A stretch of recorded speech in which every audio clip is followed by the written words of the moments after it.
not feel pain. Come to visit us, they kept demanding, and he really came. Rah, Rasputin, lover of the Russian queen. Hello everyone, and welcome back. I'm Alex, and I do arty things. The other day, me and my mom saw this thrift store slash damaged products reseller, and we decided to check it out. While strolling through the office and art supplies section, I walked past these multiple times until my mom called them to my attention. What are these? I don't actually know. Me and my mom debated for a while and concluded the three most logical options being glue sticks, highlighters, or some sort of weird gimmicky office or school supplies. We actually swiped the pink one on my hand, and the results of that did not help. It feels very sticky and it doesn't have a lot of color, so I'm thinking these are glue sticks. And since they were only 50 cents, me and my mom both thought it would be a pretty fun video idea. I want to create an awesome piece of art. But to get to that point, we have to figure out what these even are. So here we are with these Westlake, whatever they are. There are high schools everywhere named Westlake. There's companies that live in places called Westlake. I can't find anything for a Westlake stationery company, so that's interesting. Either way, there's a little 50-cent sign. There's pink, orange, yellow, green, and blue. And this is what led me to believe that they were highlighters, and that's what I think the most likely option is. However, when I rubbed it on my hands the first time, using multiple colors, but I'll specifically show you the pink, you could just barely see that color right there. All right, time for a quick test out. I think I'm going to start with pink. We'll start out, oh.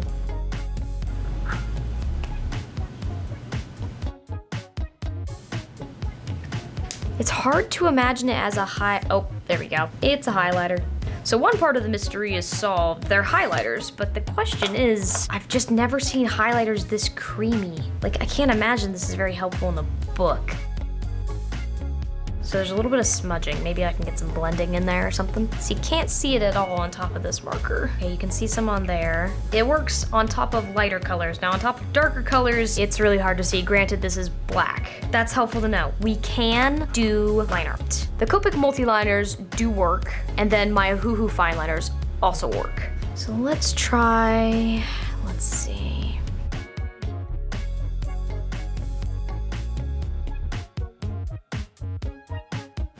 All right, so for this test out, I drew Kirby. I want to draw Kirby 2 more times. Both I want to be somewhat relatively finished pieces to test the extent of these highlighters. One I want to do with line art, and one I want to try to do lineless. I did my best to sketch the distinctive blobular forms of Kirby's arms, legs, eyes, and rosy cheeks. Despite my efforts, my line art was a little unsteady and lacked any precision and smoothness that I had hoped for. Luckily, this was just a sketch. I laid down the blue in the areas where I assumed shadows would be, then applied the pink highlighter on top of that. For Kirby's shoes, I added the pink and mixed orange and yellow, hoping for the illusion of a different shade of pink. I blended everything together and repeated a similar coloring process for the second Kirby drawing. This time, laying the pink down first and applying the blue on top. I added in some stars and started thinking about what was next. And here's the results of my experiments. We have Kirby 1 and Kirby 2. Funny enough, I think I like the second result better. I think it looks nice. I picked a very hard character to work with since Kirby is a couple different shades of pink and then a little bit of blue in there. So that's the result of my experiments. I want to create one more really finished drawing, so it's time to play around with some ideas and see what works best.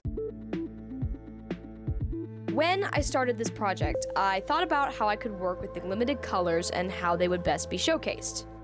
I decided early on with a blue versus pink theme. After thinking about it enough, I remembered the Choso versus Yuji fight in the Shibuya, I butchered that. I didn't want to go for an exact copy of the concept, so I decided to play around a little bit and see what stuck. Oftentimes, for Yuji's abilities, they use blue in his cursed energy. On the other hand, for Sukuna, pink and red is often used as his main color scheme. I'd use the rest of the colors in the details to lead the eyes and create a balance between the blue and the pink lighting. Once I had settled on the bright lighting and general colors, I had a direction to head towards with the composition. Sukuna often appears as an eye on Yuji's cheek through the face markings or as a mouth on his hand. The mouth is the canon thing that appears on his hand, and the eye is too iconic to ignore. I took a little bit of a creative approach and combined the two in his hand. On the other side of the drawing, I decided to have Yuji's fist clenched and flowing with the blue, flamed, cursed energy. I drew a composition in which Yuji's fist would be on one side, Sukuna on the other, and Yuji's face in the middle. I tried out both horizontal and vertical compositions using the rule of thirds as a guide. I made sure to include an intense expression, eyebrows furrowed, jaw clenched, eyes narrowed, ready to strike. With all my ideas at least on paper, I moved on to the sketching portion. The first 3 sketches were the roughest sketches I've had in a while. And not rough as in a sketch that hasn't been cleaned up yet. No. Rough as in I was struggling. I didn't like the head in the first sketch, so I tried again. The second sketch turned out a little better. But when I tried to clean it up, it just looked atrocious. I was stressing over whether to try another composition or even scrap the Jujutsu Kaisen idea entirely. Right when I almost decided to completely start over, I had the most vivid inspiration and vision I've seen in a long time. I had the image for a stylized drawing with a slightly cartoony inspiration. I started sketching out his face, keeping that intense expression. I added the markings in his face and decided to include the scars/cuts from the Shibuya arc. I kept the palm and fingers boxy and rectangular, and instead of rounding off the corners, I kept them pointy. I added Sukuna's eye and mouth with a twisted smile. I upcurved his eye and mouth and drew his tongue out, a mocking expression contrasting Yuji's intense concentration. The one time I drew Yuji's and the gang's hair, Barbie was trending at the time. I learned that the way JJK styles hair is pretty fun. Yuji's and Gojo's hair are like little puffballs with spikes, kind of like a dandelion. I mean, I could totally see how somebody else could think that the stylization of hair is weird in JJK. I did at first as well. But I've seen enough anime with bad hair days that I've actually learned to appreciate this one. I finished the sketch and moved on to the line art and highlighters. I ended up doing a cleanup sketch and then did the line art off camera. I wanted to start by giving myself the best chance for crisp lines. Using a hobby knife, I cut and shaped the end of the pink highlighter into a chisel tip. For arguably the most important part of the drawing, I carefully considered the placement of the highlights. I made there be 2 main light sources, blue on the left coming from the fist, and pink on the right coming from the King of Curses himself. Then, I carefully outlined the right side of Yuji's cheekbones, ears, neck, and eyebrow. I then went around the outside of Yuji's hand and Sukuna's tongue, eye, and made sure to include some of those pink highlights in his iris. I also outlined the cloth on his sleeve and the right side of Yuji's hair. On the other side, I colored in the blue on his hair, his outfit, and on the blue flame. The doubt and nervousness went away as I settled into a flow and established the 2 most important colors. I only used the yellow where I wanted an extreme, almost warning pop of color in places where I really wanted to emphasize the pointy shapes, like on Sukuna's teeth and iris and on Yuji's knuckles where the blue highlighter felt too washed out. I used the orange and yellow in the action lines to the side of Sukuna that imply he's making a noise or laughing. For the marker portion, I colored in Yuji's blue flame with a few varying shades, creating a slight gradient from light to dark, relying on that yellow highlighter for the shape and pop of color. I filled in some of the base tones using 1 for his skin and scars and 2 tones of blue for his shirt. I filled in the other base colors like the red on his hoodie and the shirt underneath and the pink of his hair. I layered a darker blue on the original bright blue to ensure more contrast between the midtones and the highlighters. I then filled in the background with an almost black gray. I blended that in towards the characters with a slightly lighter gray to create a glow effect.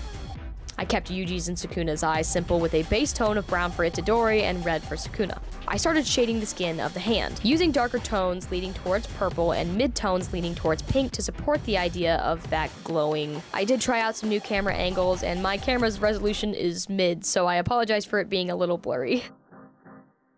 The shading on Itadori's outfit was very important to get right. The shadows needed to have form and sharp shapes, with enough depth to really make those highlights pop off the paper. I shaded in the hoodie with deep purples, making the orange really stand out. I made sure to keep the shadows coordinated with the colors on either side, blue on the left and pink on the right. I added in a dark red and blue in the background, blended that all out with a deep gray and purple to create even more vibrancy and contrast. I also kept smudging the highlighters on to really coat the paper in that creamy bright color.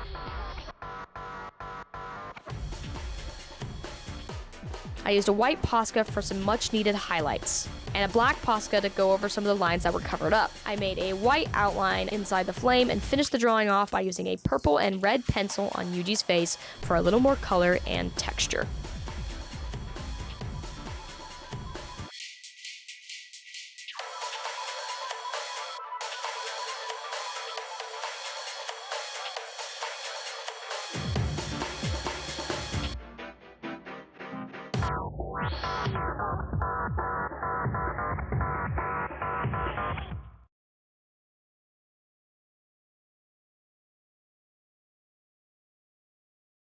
Here is the finished drawing of Yuji Itadori and Sukuna from JJK. The combination of cream highlighters and markers made a really great combination.